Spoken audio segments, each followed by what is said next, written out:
امیر المومنین امام المتقیان حضرت علی علیہ السلام نہج البلاغہ کے خطبہ نمبر 29 میں ارشاد فرماتے ہیں کہ اے وہ لوگو جن کے جسم یکجا اور خواہشیں جدا جدا ہیں، تمہاری باتیں تو سخت پتھروں کو بھی نرم کر دیتی ہیں، اور تمہارا عمل ایسا ہے کہ جو دشمنوں کو تم پر دندان آس تیز کرنے کا موقع دیتا ہے۔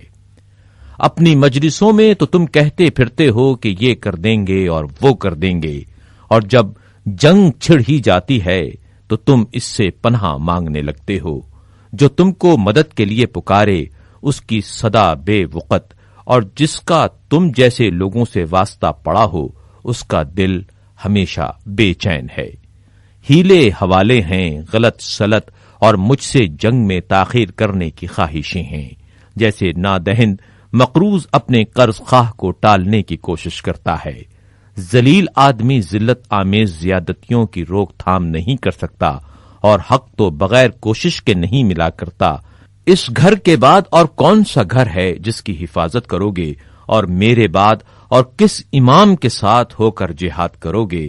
خدا کی قسم، جسے تم نے دھوکہ دے دیا ہو اس کے فریب خوردہ ہونے میں کوئی شک نہیں، اور جسے تم جیسے لوگ ملے ہوں تو اس کے حصے میں وہ تیر آتا ہے جو خالی ہوتا ہے، اور جس نے تم کو تیروں کی طرح دشمن پر پھینکا ہو اس نے گویا ایسا تیر پھینکا ہے جس کا سوفار ٹوٹ چکا ہو اور پیکان بھی شکستہ ہو۔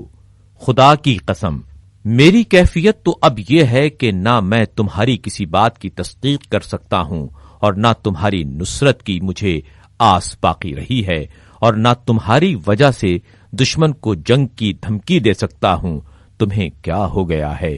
تمہارا مرض کیا ہے اور اس کا چارہ کیا ہے؟ اس قوم اہل شام کے افراد بھی تو تمہاری ہی شکل و صورت کے مرد ہیں۔ کیا باتیں ہی باتیں رہیں گی جانے بوجھے بغیر، اور صرف غفلت و مدہوشی ہے۔ تقوی و پرہیزگاری کے بغیر بلندی کی ہرس ہی ہرس ہے، مگر بالکل ناحق ہے۔